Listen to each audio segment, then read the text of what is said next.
इस टॉपिक को आगे कंटिन्यू करेंगे, इस टॉपिक को फिनिश करेंगे, इसका सारा थ्योरी का पार्ट कवर करेंगे, प्लस इस टॉपिक की आज मैं आपको शीट भी दूंगा। ठीक है, कल लगभग 50 क्वेश्चन होंगे इसके। देखते हैं, अगर एक दिन में खत्म हुए तो एक दिन में खत्म करेंगे, नहीं तो फिर आप 2 दिन का टाइम लगाएंगे। आज काफी सारे बच्चों ने अपनी प्रोफाइल पिक्चर लगा ली है, जिन्होंने नहीं लगाई वो भी लगाओ भाई, थोड़ा कमेंट सेक्शन भी कलरफुल हो जाए अपना जो है। ठीक है, लगभग 500 बच्चे जुड़ चुके हैं अपने साथ जो है। आई थिंक ऑलमोस्ट अब आ गए हैं, 1-2 मिनट में बाकी भी आ जाएंगे। तो हम अपनी शुरुआत करते हैं अपने आज के लेक्चर की। Good evening once again, good evening. Chapter कितने रह गए डियर, ये सवाल ना करो, चलन दो बस हों जड़ा है चलावांगे ये ता अभी तो 10 दिन तक तो नॉन स्टॉप लगने दो जो है। ठीक है, पेपर डियर पता नहीं कब होगा, और पेपर से काफी पहले आप सिलेबस कवर करेंगे, डोंट वरी। ठीक है जी, good evening good evening good evening. चलो फिर शुरुआत करते हैं अपने आज के लेक्चर की। मैंने आपको लास्ट टाइम जो टॉपिक कवर कराया था, नमस्कार डियर नमस्कार। Okay, thank you thank you, आ जाओ भाई। तो मैंने आपको करवाया था सेक्शन फार्मूला। ठीक है, सेक्शन फार्मूला के अंदर क्या था, सेक्शन फार्मूला में एक बार फिर से आपको रिवाइज कराऊंगा, जो 10वां पॉइंट था आपका सेक्शन फार्मूला। सेक्शन में मैंने क्या किया था आपको, मैंने ये बताया था कि ए और बी 2 पॉइंट है। अब प्लीज मैं आपके कमेंट नहीं पढ़ूंगा कुछ देर के लिए। ए और बी 2 पॉइंट है, x1 और y1 है, x2 और y2 है। इसको एक सी पॉइंट है जो कि इसको m/n में काटता है। सी इसको इंटरनली काटता है। इंटरनली का मतलब ए और बी के बीच में आता है सी जो है, अंदरूनी, अंदरूनी गलत हो गया, अंदरूनी। ठीक है, तो इसमें मैंने x जो निकाला था वो क्रॉस मल्टीप्लाई से mx2 plus nx1 upon m plus n, और y आना था my2 ny1 m plus n। अगर 11वां पार्ट आज का अपना, अगर a और b को if c divides line A B externally in m/n, बाहरी रूप विच कटता है, तो हम क्या करेंगे। अब बाहर कहां काटेगा, बाहर काटेगा कहीं यहां पे सी, मतलब सी आ तो ए और बी के ऊपर ही रहा है, पर इसके बीच में नहीं आ रहा, कहीं बाहर आ रहा है। अब m क्या था, AC था, m क्या था, AC था ना, AC बनेगा m, और n क्या था, CB था n, तो BC या CB बनेगा n। ये होता है एक्सटर्नली m/n में काटना। तो इंटरनली और एक्सटर्नली में सिर्फ एक ही फर्क पड़ेगा, वो ये पड़ेगा कि अगर x निकालना है तो ये साइन दोनों माइनस हो जाएंगे, दोनों साइन m-n, और अगर y निकालना है my2 ny1 m-n, बस बाकी सब कुछ सेम है। आपकी 10th क्लास की बुक के अंदर एक्सटर्नल सेक्शन नहीं है, फिर भी चलो हम करते हैं, क्योंकि इसके बनने की एक संभावना होती है। ठीक है,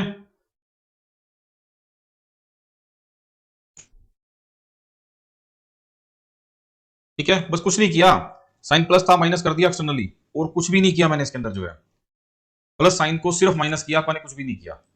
ठीक है,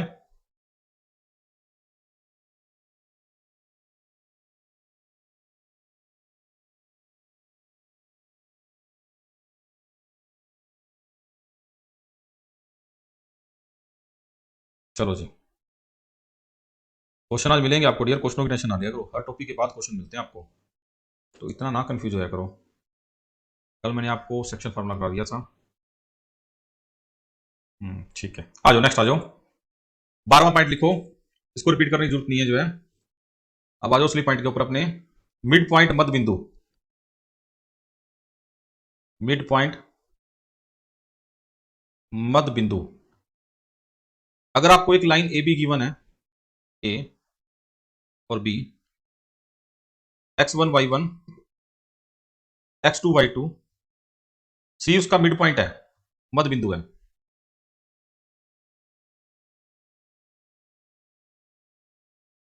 मिड पॉइंट है, प्लीज इस टॉपिक पे आ जाओ भाई, इसको छोड़ दो। मध्य बिंदु है इसका जो है, इसका मतलब है ये इसको 1:1 में काटता है, बराबर रेशो में काटता है। तो सी के जो कोऑर्डिनेट बनेंगे वो बनेंगे x1 प्लस x2/2 और y1 प्लस y2/2। ठीक है, जैसे कि मैं अगर आपको कह दूं ए दिया हुआ है 3, -4 और बी दिया हुआ है 7, 8। सी अगर मिड पॉइंट है तो उसके कोऑर्डिनेट निकालो।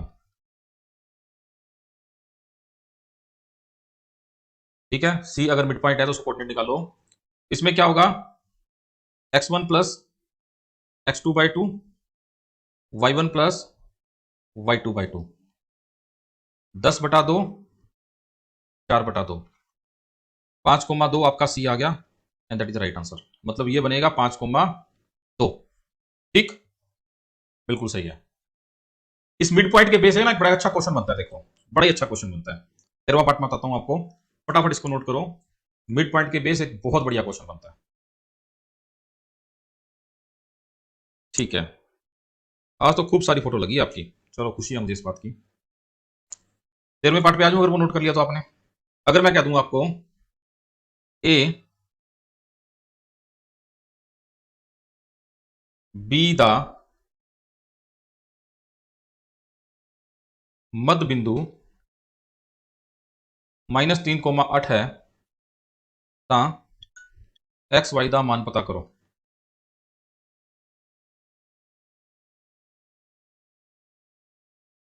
ठीक है, बैक कर लेता हूं, पहले इस क्वेश्चन को उतार लो फिर बैक वाला उतार लेना। If mid point of points A and B is -3,8, find X and Y. ठीक है, तो देखो अब x1 plus x2/2 is equal to -3, यही होगा क्या। y1 प्लस y2/2, ये मिड पॉइंट लिखोगे ना बराबर, क्रॉस मल्टीप्लाई कर दो इसको,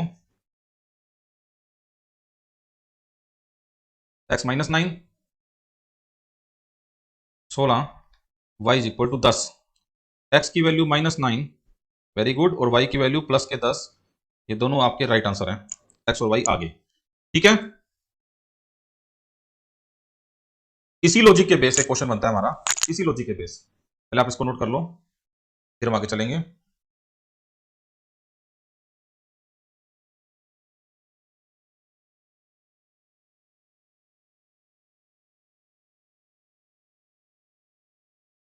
पॉलिनोमियल की पीडीएफ मिल जाएगी भाई, ना इतनी टेंशन लिया करो। हाँ पिछला उतार लो जी, जिनका पिछला रह गया था।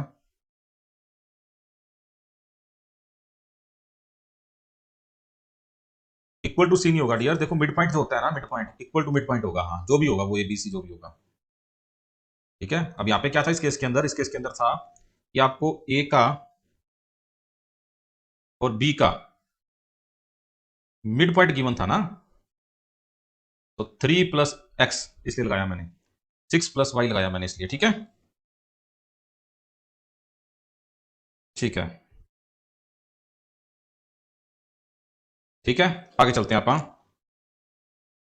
सारे इंपोर्टेंट की फॉर्मुलों की पीडीएफ तुम खुद तैयार करो, फिर आप खुद क्या करोगे, सारा कुछ ही मैं कर दूंगा। तो इतनी पकी पकाई खाओगे बदहजमी हो जाएगी।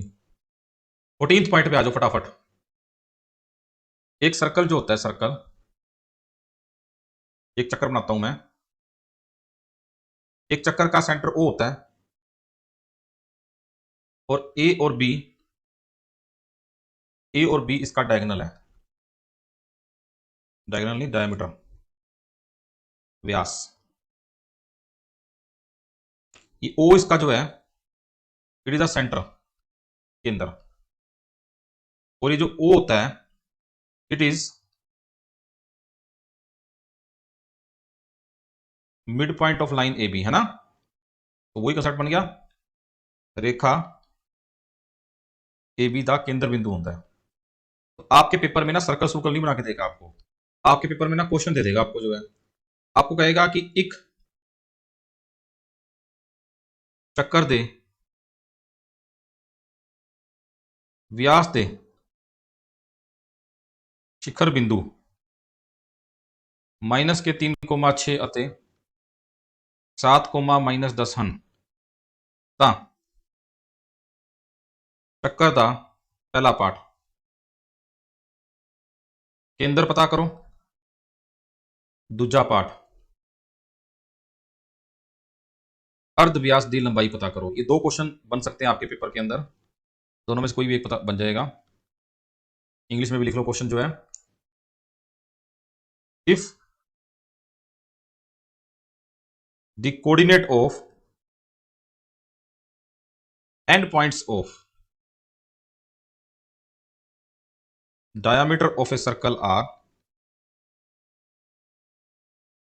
-3,6 and 7,-10, find A part center of circle, B part radius of circle। अब ये दिमाग आपको लगाना है कि एक चक्कर जो होता है अगर उसके शिखर बिंदु गिवन हो, मिड पॉइंट उसका सेंटर होता है -3 + 7/2, 6 + 10/2, 4/2, -4/2। वेरी गुड, 2, -2 इसका सेंटर आ गया। पहले क्वेश्चन का आंसर आ गया।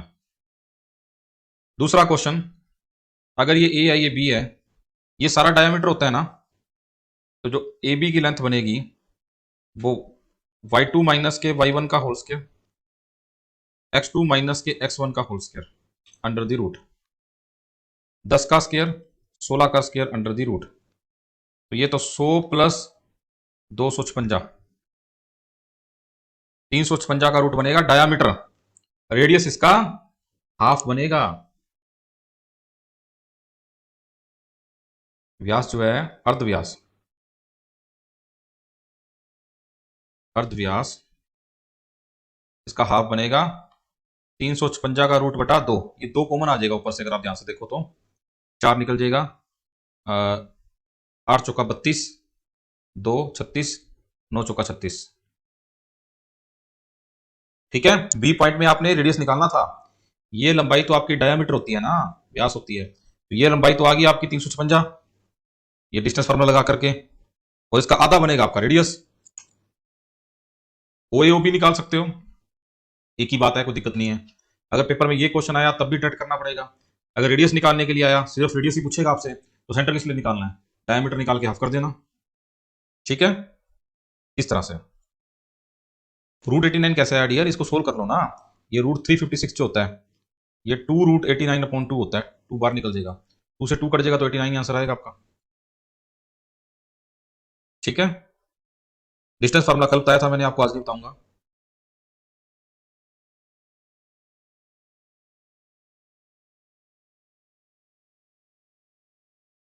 ठीक है,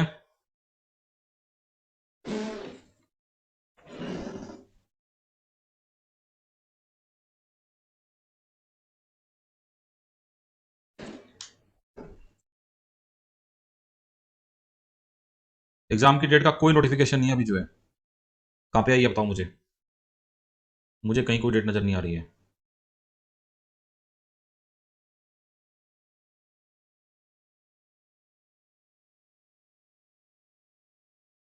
क्या 35, अच्छा exam date, regarding exam date just अभी अपडेट हुआ है। ओके, खुशखबरी आपको लाइव देता हूं मैं जो है। कर रोजगार तहत स्कूल शिक्षा विभाग बोर्ड अधीन 435 ईटीटी 22 असामियां। ओ भाई लोगों, अफवाह ना फैलाया करो। अच्छा अच्छा, दोनों का इकट्ठा 19/9 100 मिनट का। आगे भाई, बधाइयां हो, बहुत बहुत बधाइयां हो। अरे बहुत टाइम पड़ा, अभी तो 24 दिन पड़े हैं, बताओ फट्टे चक देंगे आप 24 दिनों में। दीपक सर, बुला दो एक बार।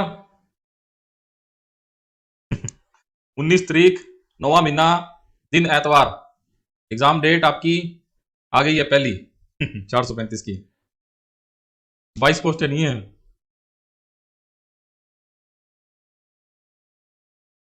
दोनों का है, 435 का भी और 22 का भी। ठीक है, 5 तारीख तक आपके सिलेबस का भोग डाल देंगे और 5 तारीख के बाद आपको रिवीजन स्टार्ट कराएंगे इनकी जो है। हाँ, डोंट वरी, बहुत बढ़िया हुआ ये अपने साथ, फटे चक देंगे आप, देखना आप। कल आपके बायो वगैरह भी स्टार्ट हो रहे हैं अपने जो है, बाकी लेक्चर भी आपके। चलो बढ़िया हुआ। चलो अब आप अपने अभियान की तरफ जुट जाते हैं। ऑलमोस्ट ये अपने को एक्सपेक्टेड था कि क्या कुछ होने वाला है हमारे साथ जो है, तो it is not new for us, हमारे लिए नया नहीं है। झटका तब लगता अगर 5 तारीख आती, तो 19 तारीख आई है तो कोई टेंशन की बात नहीं है। चलो अब जुट जाओ भाई अपनी तैयारी के अंदर। तो आपको ये मिड पॉइंट के कंसेप्ट से पता लग गया कैसे आया। एक ना मिड पॉइंट का कंसेप्ट और भी होता है, जैसे कि मैं 15वें पार्ट पे आता हूँ जो है, ये बड़े मजेदार टॉपिक है सारे के सारे। मान लो एक ट्रायंगल बनाई आपने एबीसी, आ जाओ प्लीज, अब उस डेट को छोड़ दो। एबीसी ट्रायंगल बनाई मैंने, इसके वर्टिक्स हैं मान लो 2,3 है, 4,-1 है, 3,6 है। इसका mid point ABC D E F mid point है।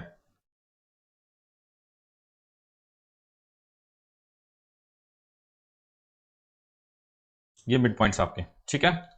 एफ के कोऑर्डिनेट क्या बनेंगे, एफ के 4+2/2, ये आपको पता है ना, और 3+-1/2, तो 2,1 आ गया, एफ आ गया आपका 2,1। ये तो सिंपल है, ऐसे 4, 3, 7/2 और 5/2, ई आ जाएगा 5/2, 9/2।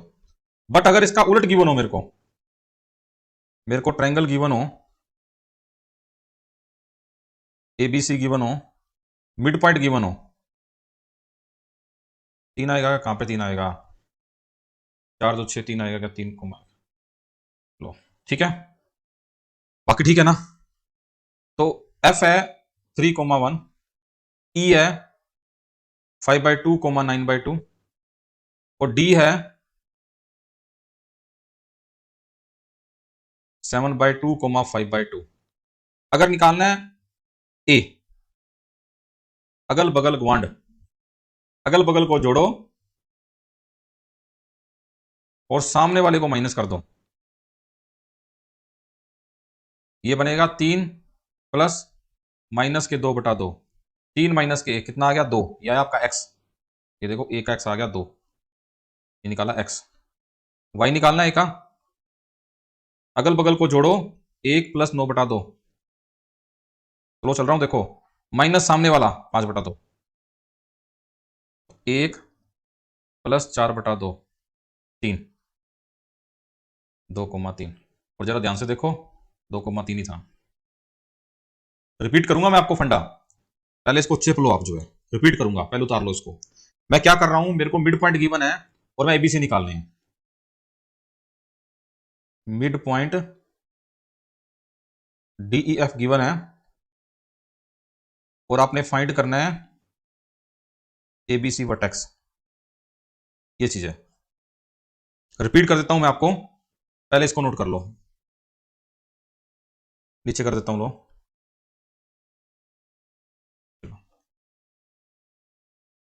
बिल्कुल बिल्कुल 552 आ गई है, 100% आ गई है।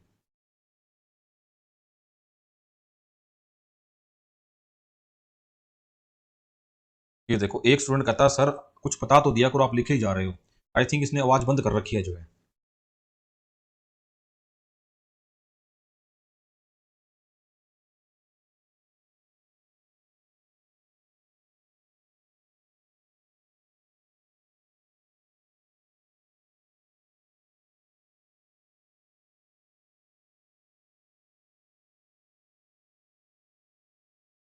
चलो एक बार फिर से समझा दूं क्या मैं आपको, देखो भाई, अब मान लो आपने मिड पॉइंट निकालना है, ये वाला कौन से वाला, आपने वर्टेक्स निकालना है बी।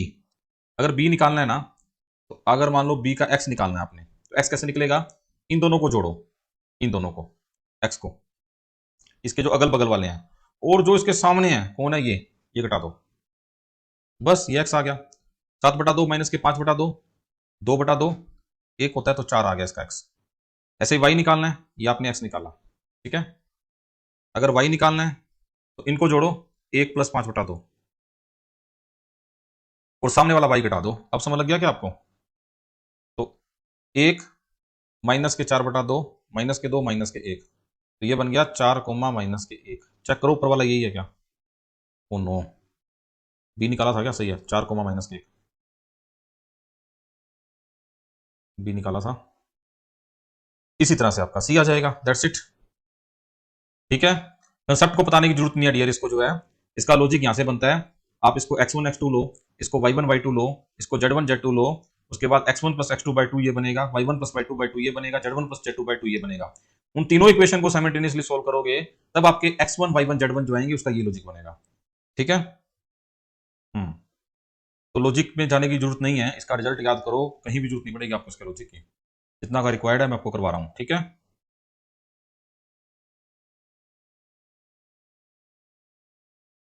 ठीक है, चलो आगे चलते हैं आप नेक्स्ट पार्ट के ऊपर, अपने 17वें पार्ट पे आओ। एक होता है ट्राई सेक्शन,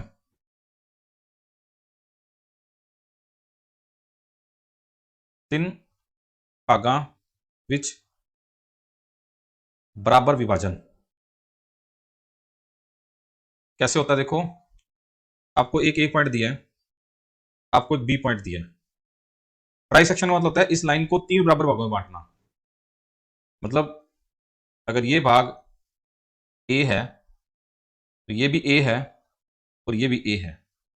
मतलब अगर ए बी सी डी है तो A C ratio C D ratio D B तीनों बराबर है, 1:1:1। ये होता है ट्राई सेक्शन। तो ट्राई सेक्शन में सी और डी 2 पॉइंट आते हैं। अगर आपको सी फाइंड करना है, तो ए और बी और सी तो 1:2 में काट देना। अगर आपको डी फाइंड करना है तो ए बी और डी 2:1 में काट देना। ए बी कुछ भी हो, मान लो ए बी गिवन आपको 3,4 0,5, ठीक है। 3,4 आगे जॉमेट्री आ गई, सारी बच्चों को मैंने, हाँ 0,5 बहुत दिन है, हाँ 5 तक सिलेबस हो जाएगा सारा। तो अब देखो क्या होगा इसके अंदर जो है, ये देखो एक और आ गया सुता सुता। हाँ जी डियर, लड्डू बढ़ चुके हैं, बधाइयां बढ़ चुकी है एग्जाम पीरियड की। अब आप समझ लग रहा है आपको ट्राई सेक्शन में क्या हो रहा है, ठीक है ना। तो इसमें ट्राई सेक्शन में हमेशा 2 पॉइंट आएंगे आपको जो है, 3 भागों में जब बराबर बांटोगे, ये आपके 10th क्लास में है, हमेशा 2 पॉइंट आएंगे आपके जो है। पेपर में वो दोनों पूछ सकता है, उनमें से कोई एक भी पूछ सकता है ना, कि 2 बिंदु दिते हुए हैं ਤੇ ट्राइसेक्टेड पॉइंट है सी, तो उन्होंने विचों एक सीधे निर्देशक दसो किहड़े होंगे। तो आपको दोनों निकाल के देखने पड़ेंगे, अगर पहले में आ गया ठीक, नहीं तो दूसरे में। जनरली ये वाला आंसर होता है पेपर के अंदर 1:2 वाला। आप निकाल लो, इसको क्या दिक्कत है। 1:0 0 5 या 15 15/3 कोमा 1:5 5 4:8 13/3। तो ये आ गया आपका सी, आ गया आपका ये।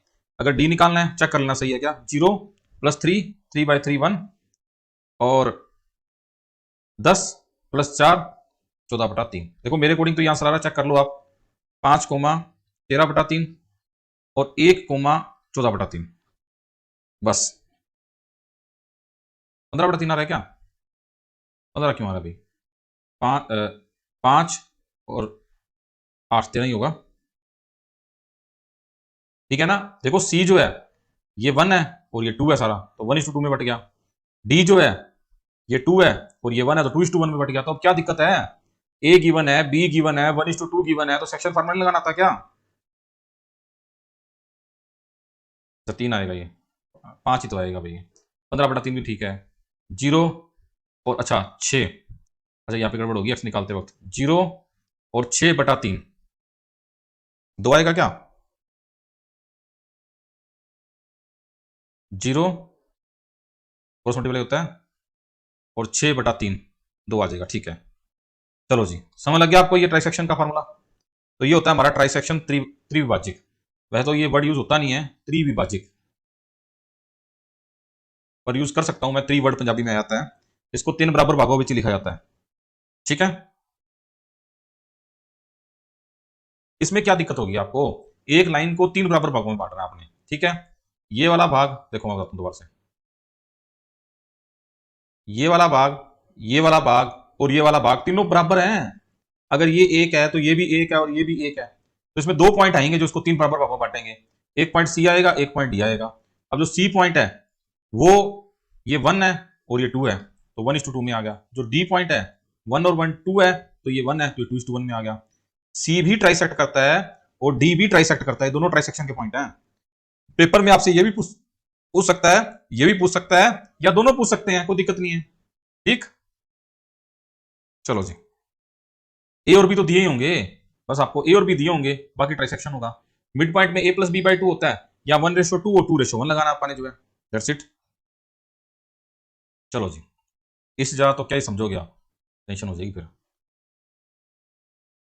मैं कहता हूं इतना जबरदस्त तरीके से आपको मैंने चैप्टर कंपाइल करवाया है ना, ये तो समझे था मोती जे ना समझे था पानी।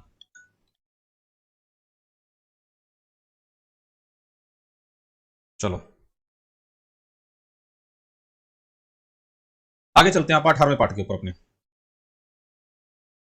अब कुछ कुछ चीजें और आएगी छोटी मोटी हमारे पास इस टॉपिक की। प्रोबेबिलिटी कदों कराऊंगा, आज ही कराऊंगा रात को 12 साढ़े 12 बजे लाइव हो जाना।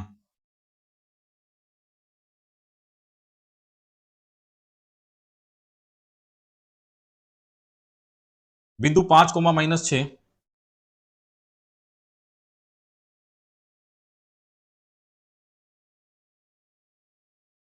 बिंदु 5, -6, एक मिनट बच्चों के फोन आने स्टार्ट हो गए। बिंदु 5, -6 अते -1, -4 ਨੂੰ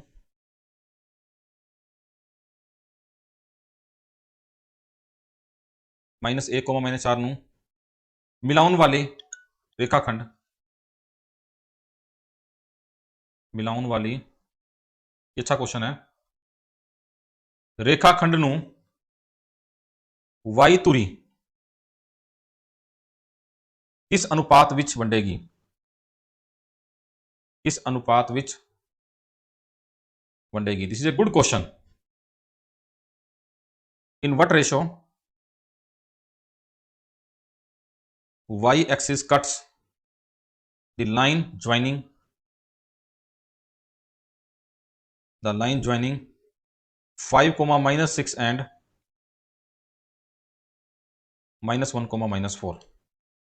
अब आप मुझे एक बात बताओ, एक पॉइंट है 5, -6 और एक पॉइंट है -1, -4। वाई एक्सिस जो है वो कैसे निकलेगी, मान लो ऐसे निकलती है वाई एक्सिस आपकी। वाई एक्सिस पे एक्स तो 0 होता है ना, बस सिर्फ वाई होता है। एक चीज बताओ मुझे, अगर वाई एक्सिस है तो एक्स तो 0 होगा, सिर्फ वाई होगा। ये चीज मैंने आपको पहले बताई थी कि वाई एक्सिस की इक्वेशन क्या होती है, 0, ठीक है। अब आप इसको रेशो में बांटना है, आप इसको m/n में बांट लो या λ/1 में बांट लो, एक ही बात है। मैं इसको m/n में नहीं बांटूंगा, मैं इसको λ/1 में बांटूंगा। ऐसा मैंने क्यों किया वो क्वेश्चन करने के बाद बताऊंगा मैं आपको जो है। अब इसका x 0 है ना, तो इसका x निकालो जरा कितना है, minus K lambda plus K 5, lambda plus 1 is equal to 0, minus K lambda plus K 5 is equal to 0, lambda is equal to 5। Ratio आ गया 5:1, कहानी खत्म, टॉप। अगर आप इसको m/n मानते ना, तो 2 इक्वेशन बनानी पड़ती आपको जो है, और उन दोनों को साइमल्टेनियसली सोल्व करना पड़ता। λ/1 माना मैंने, एक इक्वेशन में आंसर आ गया। अब कईयों के दिमाग में आ रहा होगा सर अगर 2:3 या 7:8 हो तो कोई फर्क नहीं पड़ेगा, तो लैम्बडा की वैल्यू वैसे ही आ जाएगी। मान लो 3/4 आ गई, तो 3/4:1 आ गया, इसका एलसीएम ले लो, 3:4 आ गया, ये आपका आंसर आया था। तो लैम्बडा जैसा भी होगा वो अपने आप m/n में बढ़ जाएगा। ये मैंने एग्जांपल लिया, इस क्वेश्चन का आंसर नहीं है, ये क्वेश्चन तो सीधा ही हो गया कि मैं m/n में नहीं बांटूंगा इसको, कभी भी नहीं बांटूंगा मैं। अगर मेरे को रेशो मानना है ना, हमेशा λ/1 मानूंगा। अगर आपको कभी भी रेशो अज्यूम करना है ना, तो आप उसको m/n नहीं, हमेशा λ/1 अज्यूम करोगे रेशो को जो है। इसका फायदा ये होगा कि एक ही इक्वेशन बनेगी और एक इक्वेशन में आंसर आएगा। और लैम्बडा ले लो, कुछ भी ले लो, लैम्बडा बड़ा कॉमन सा रेटिंग वर्ड है। 1 इसलिए 1 तो रेशो के हिसाब से लिया ना 1 मैंने, कोई दिक्कत नहीं है 1 लेने में। m/n से कोई इजी नहीं है, और ना ही करना है m/n से आपने, ठीक है ना, λ/1 से करना आपने। माइनस तो इसलिए लिया ना इसको, जब λ/1 था तो लैम्बडा यहां मल्टीप्लाई करोगे तो माइनस का लैम्बडा ही तो आएगा। और फिर ये 1 यहाँ करोगे तो 5 आएगा। अपॉन लैम्डा प्लस 1 रेशो का जोड़ इज इक्वल टू एक्स वाला क्या था, 0 था। हर बार एक ही लेना है, हर बार लैम्डा रेशो 1 ही लेना है। लैम्डा की वैल्यू अपने आप आ जाएगी जो भी आएगी। बाकी जब मैं क्वेश्चन कराऊंगा ज्यादा एक्सप्लेनेशन वहां पे दे दूंगा। फटाफट आ जाओ 19वें पार्ट के ऊपर। अगर एक्स एक्सिस होता तो वाई 0 होता, तो एक्स कोमा 0 बन जाता। ये चीज तो लिखवा दी ना पहले भी मैंने आपको, लकीर के फकीरों, ये रही वाई तुरी होते एक्स 0, एक्स तुरी होते वाई 0। 19वां पॉइंट, 19वां पॉइंट, एरिया ऑफ ट्राइंगल। देखो भी ये भी बड़ा इंपॉर्टेंट पार्ट है आपका। x1 y1 x2 y2, सीधा एग्जांपल एक समझाऊंगा। x3 y3 मान लो आपको दे रखा है 2,3 1,2 4,5, नहीं लाइन में आगे 5,8 ऐसे दे रखा है। अब इसका एरिया निकालना है। एरिया बोले तो जो इसको कंप्लीटली फिल करता हूं अंदर से, ऐसे ऐसे एरिया निकालना है, ग्रीन वाला एरिया निकालना है।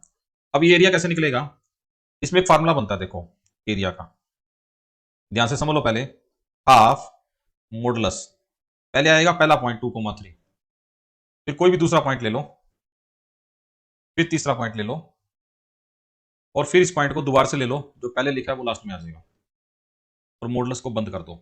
अब क्या होगा देखो, अब आपने क्या करना है देखो, इसको इससे मल्टीप्लाई करना है, कितना बनेगा 16 माइनस के, इसको इससे करना है, कितना बनेगा 15 पहली बारी, प्लस इसको इससे करना है 10 माइनस के, इसको इससे करना है 8, प्लस इसको इससे करना है 3 माइनस के, इसको इससे करना है 4। लो जी, बार मॉडुलस लगा था, हाफ लगा था, एरिया आ गया। हाफ लगा 16 minus 15 1, 10 minus 2 10 minus 8 2, 3 minus minus 4 minus के 1, 1 से 1 गया, 2/2 आ गया 1। इसका एरिया बन गया 1 unit. 1 unit is the right answer. पहले इसको करना है फिर ये करोगे, पहले इसको करना है फिर ये करोगे, पहले इसको करना है फिर ये करोगे, और माइनस करना है। जो डबल वाले लिखे हैं वो पहले करने हैं। That's it. इस तरह से आप किसी भी ट्रायंगल का एरिया निकाल सकते हो, किसी भी ट्रायंगल का एरिया। ठीक है, क्लियर है? हर ट्रायंगल पे लगेगा, हर ट्रायंगल पे। इसका लॉजिक तो सीरियस फार्मूला होता है, इसके पीछे की बहुत खतरनाक लॉजिक है, अभी हम उन पे नहीं जाएंगे। इसका डेरिवेशन आपकी 10th क्लास की बुक के अंदर दे रखा है, एससीईआरटी के अंदर। आइसोस्केल लो, स्केलेंस हो, कोई भी ट्रायंगल हो, कैसे भी लिख लो, पहले ये लिख लो फिर ये लिख लो फिर ये लिख लो, कैसे भी लिख लो, कोई दिक्कत नहीं है। एनसीईआरटी में भी होगा ऑब्वियसली। अब आता हूं 20वें पे। If A B C are collinear समरेखी हन,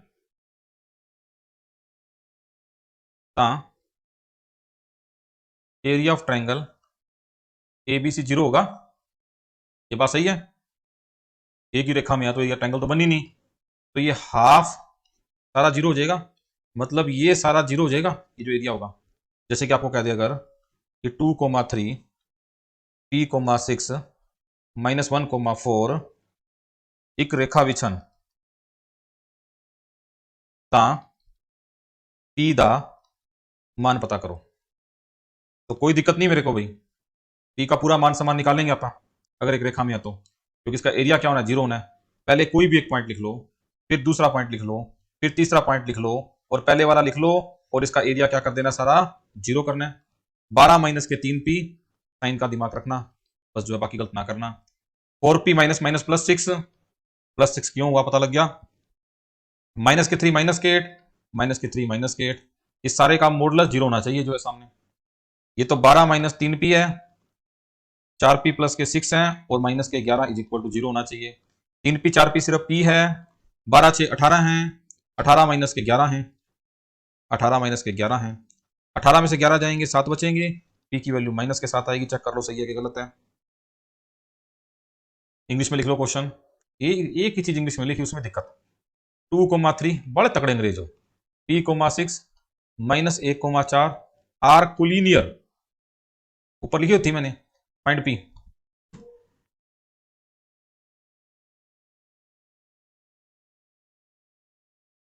साइन कैसे लगाने हैं? साइन तो भाई देखो, पहले ये करो माइनस ये करना है, पहले ये मल्टीप्लाई करो माइनस ये करना है, पहले ये मल्टीप्लाई करो माइनस ये करना है, जो डबल है वो पहले करना है। -3 क्यों लिखा? क्योंकि ये मल्टीप्लाई -3 ही तो होएगा, -1 गुना 3। हाफ लेने की जरूरत ही नहीं है क्योंकि हाफ उधर जाके जीरो हो जाएगा, तो हाफ को लिखो या ना लिखो, जीरो वाले में जरूरत नहीं है उसकी। इंग्लिश वाले लेक्चर च कहते हैं पंजाबी च दसो है, सही गल है। ठीक है, लग गया समझ आपको ये? बहुत बढ़िया सर, बहुत बढ़िया, मजा ही आ गया सर, बहुत बढ़िया। बच्चे क्यों कम हो गए भाई? 600 हो गए।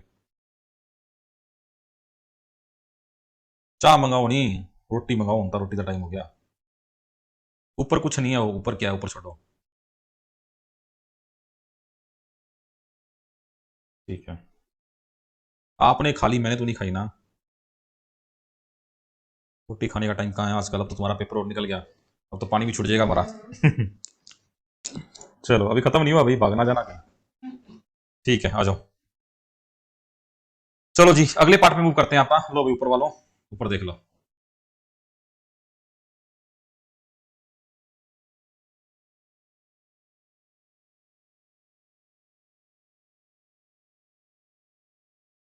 एक सेंट्रोइड का फॉर्मूला भी बनता है जो, वो भी लिखाता हूं मैं आपको। 21वां,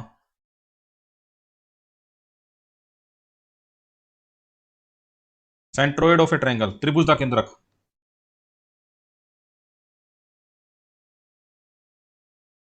केंद्रक आता है मैसेज 321, आपका मैसेज भी आता है। कोलिनियर को प्रूफ करने के लिए एरिया जीरो करना पड़ता है डियर। अगर एरिया जीरो आ जाए तो कोलिनियर है। वो शॉर्टकट कहाँ यूज करता हूँ भाई यशस्वी? कहाँ पे शॉर्टकट यूज कर लिया? कहीं भी तो नहीं किया। एक एक चीज तो लिखाता हूँ मैं आपको, बिल्कुल बच्चों की तरह पढ़ाता हूँ आपको मैं जो है। केंद्रक क्या होता है देखो भाई, केंद्रक होता है वैसे तो ज्योमेट्रिकल सेंटर होता है, तो मैं ज्यादा तो आपको नहीं बताऊंगा इसके बारे में, पर आप इतना देख लो कि अगर x1 y1 x2 y2 x3 y3 त्रिभुज के तीन शिखर है, जी इसका सेंट्रोइड है जिसको आप केंद्रक कह देते हैं, और जी के जो कोऑर्डिनेट होते हैं वो x1 x2 x3 y3 y1 y2 y3 होता है। हाँ जी बिल्कुल, 456, झूठ तो नहीं बोल रहे ना आप।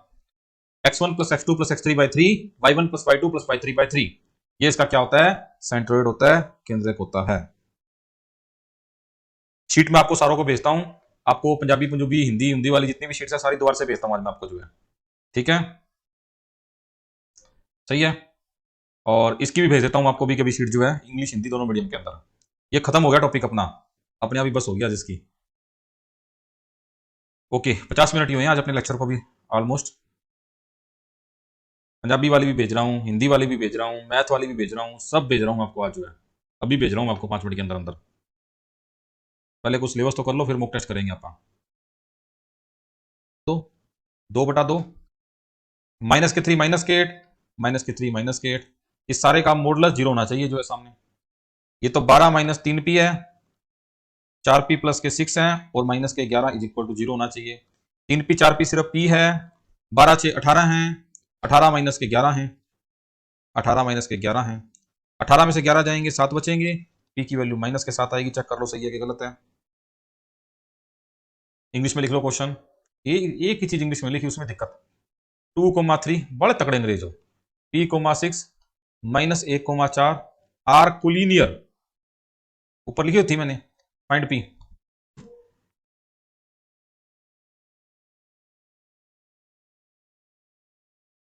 साइन कैसे लगाने हैं? साइन तो भाई देखो, पहले ये करो माइनस ये करना है, पहले ये मल्टीप्लाई करो माइनस ये करना है, पहले ये मल्टीप्लाई करो माइनस ये करना है, जो डबल है वो पहले करना है। -3 क्यों लिखा? क्योंकि ये मल्टीप्लाई -3 ही तो होएगा, -1 गुना 3। हाफ लेने की जरूरत ही नहीं है क्योंकि हाफ उधर जाके जीरो हो जाएगा, तो हाफ को लिखो या ना लिखो, जीरो वाले में जरूरत नहीं है उसकी। इंग्लिश वाले लेक्चर च कहते हैं पंजाबी च दसो है, सही गल है। ठीक है, लग गया समझ आपको ये? बहुत बढ़िया सर, बहुत बढ़िया, मजा ही आ गया सर, बहुत बढ़िया। बच्चे क्यों कम हो गए भाई? 600 हो गए। चाह मंगाओ नहीं, रोटी मंगाओ, उनका रोटी का टाइम हो गया। ऊपर कुछ नहीं है, वो ऊपर क्या है, ऊपर छोड़ो। ठीक है, आपने खा ली, मैंने तो नहीं खाई ना।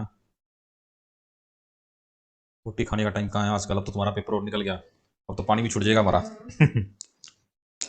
चलो अभी खत्म नहीं हुआ भाई, भागना जाना कहीं। ठीक है, आ जाओ। चलो जी, अगले पार्ट में मूव करते हैं आप। लो भाई ऊपर वालों, ऊपर देख लो।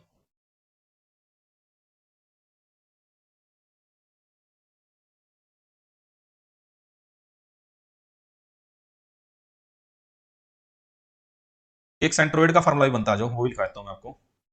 21वां।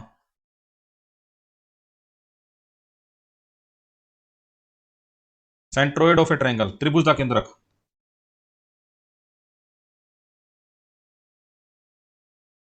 केंद्रक आता है मैसेज 321, आपका मैसेज भी आता है। कोलिनियर को प्रूफ करने के लिए एरिया जीरो करना पड़ता है डियर। अगर एरिया जीरो आ जाए तो कोलिनियर है। वो शॉर्टकट कहाँ यूज करता हूँ भाई यशस्वी, कहाँ पे शॉर्टकट यूज कर लिया, कहीं भी तो नहीं किया। एक एक चीज तो लिखाता हूँ मैं आपको, बिल्कुल बच्चों की तरह पढ़ाता हूँ आपको मैं जो है। केंद्रक क्या होता है देखो भाई, केंद्रक होता है वैसे तो ज्योमेट्रिकल सेंटर होता है, तो मैं ज्यादा तो आपको नहीं बताऊंगा इसके बारे में। पर आप इतना देख लो कि अगर x1 y1, x2 y2, x3 y3 त्रिभुज के तीन शिखर है, जी इसका सेंट्रोइड है जिसको आप केंद्रक कह देते हैं, और जी के जो कोऑर्डिनेट होते हैं वो x1, x2, x3 y3, y1, y2, y3 होता है। हाँ जी बिल्कुल, 456। झूठ तो नहीं बोल रहे ना आप। x1 plus x2 plus x3 y3, y1 plus y2 plus y3 ये इसका क्या होता है, सेंट्रोइड होता है, केंद्रक होता है। शीट में आपको सारों को भेजता हूं, आपको पंजाबी पंजाबी हिंदी हिंदी वाली जितनी भी शीट्स है सारी दोबारा से भेजता हूं आज मैं आपको जो है। ठीक है, सही है। और इसकी भी भेज देता हूं आपको भी कभी शीट जो है, इंग्लिश हिंदी दोनों मीडियम के अंदर। ये खत्म हो गया टॉपिक अपना, अपने आप ही बस हो गया जिसकी। ओके, 50 मिनट ही हुए हैं आज अपने लेक्चर को भी ऑलमोस्ट। पंजाबी वाली भी भेज रहा हूँ, हिंदी वाली भी भेज रहा हूँ, मैथ वाली भी भेज रहा हूँ, सब भेज रहा हूँ आपको आज जो है। अभी भेज रहा हूँ आपको 5 मिनट के अंदर अंदर। पहले कुछ सिलेबस तो कर लो, फिर मुक टेस्ट करेंगे आप। इंग्लिश की कौन सी है भाई वो मुझे नहीं पता, इंग्लिश की भी देख लेता हूँ, कोई है तो वही भेज देता हूँ। रूल्स की है कोई, ठीक है देख लूंगा मैं। पोलिनोमियल क्या वो हैंड रिटन भेज दूँ पोलिनोमियल आपको मैं, हैंड रिटन भेज रहा हूँ पोलिनोमियल। और बताओ, ठीक है पंजाबी पंजाबी सब आ जाएगी। चलो जी बस करते हैं फिर आप। थैंक यू वेरी मच, और बढ़िया से शीट करो। 50 क्वेश्चन है आपकी शीट के, कल कोशिश करते हैं आप खत्म करें। अगर लेक्चर 1 घंटे का सवा घंटे का लगाएंगे तो खत्म हो जाएगा सवा घंटे में। और अगर आप पे है, आप अगर कर लोगे तो मैं करवा दूंगा, अगर आपकी बस होगी तो मैं बस कर दूंगा कल जो है।